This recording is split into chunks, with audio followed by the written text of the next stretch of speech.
Wow, look at how this product just pops right out of the screen. Pretty mind-blowing, right? But that's not even the best part. You can actually click on it to check out every little detail and really get to know the product. If you think this is cool, follow along and let's build it step by step. Kivicube actually has a ton of awesome AR features. This pop-out effect we just saw, it uses image AR. And the setup is super simple. Just create a scene, upload a product page as your tracker image, and place your product right on top. Now, you could also go with plain AR. With that, it scans your actual surroundings and the product gets placed right into the real world. But honestly, whichever way you choose, the best option is always the one that fits your business needs. Alright, so today we're going to focus on how to use plain AR for product showcases. First, log into Kivicube, head over to Templates, and search for AR product page. Go ahead and click Experience to test it out first, and if you like the vibe, just hit Duplicate. Next, upload your own product files and drag them under Asset Settings to quickly swap everything out. Just keep one golden rule in mind when swapping assets: always replace like with like. For example, 3D models replace 3D models, and images replace images. Oh, and a quick heads up, I've uploaded the button backgrounds and the text separately. That means you only need to swap out the text. Super easy and saves you a ton of time. Once everything looks good, just hit save, and boom, you've got your very own custom AR product showcase.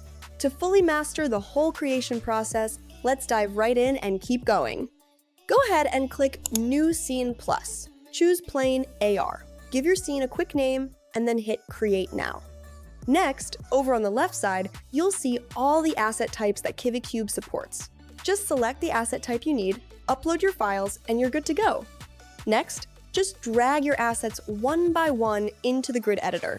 You can easily tweak their position, rotation, and scale using the transform tools up in the top left.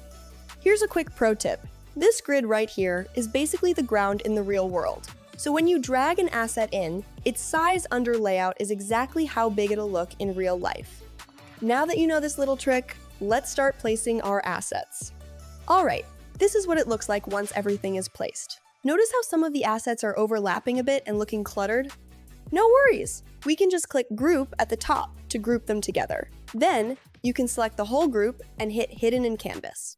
This cleans up your workspace and gives you a much clearer view of what's going on in your scene.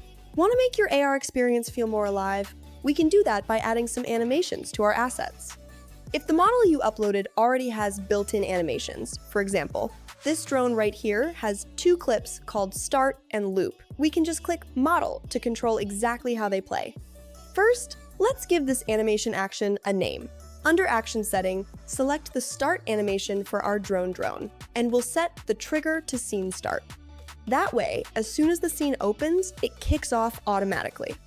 Next, click Model again, but this time, grab the loop animation for the drone and set it to infinite. But here's the trick for the trigger.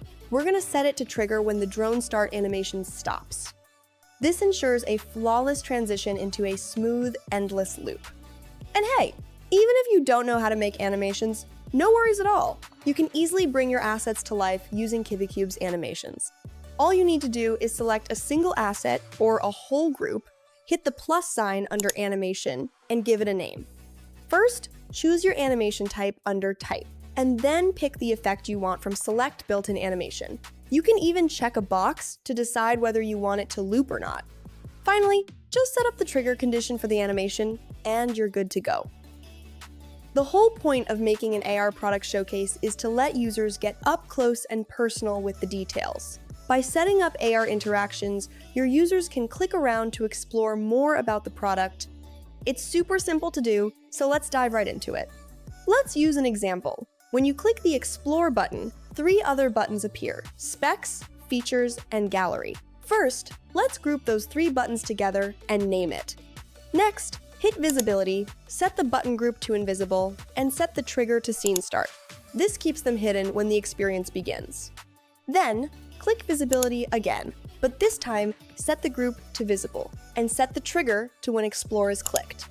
Honestly, all AR click interactions follow this exact same logic. Once you get the hang of this, you can easily build the same interactive pop-ups for any button you want. Oh, and here's a quick pro tip for you. If you've set up the interaction perfectly, but the click just won't work, definitely check if your asset has any extra transparent space around it.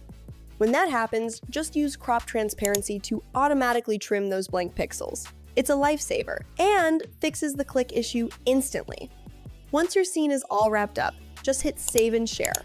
You'll get a live link and a QR code that you can embed directly into your product detail page. And just like that, your customers can jump in and experience this mind-blowing AR interaction anytime, anywhere. Pretty wild, right? AR takes online shopping way beyond flat web pages. Now you can pull products right out of the screen, place them in the real world, and check them out from every angle. This immersive vibe doesn't just grab attention, it directly drives up conversions. So give your products that competitive edge and try this out today. If this was helpful, smash that like button, subscribe, and I'll see you in the next WebAR tutorial. Bye!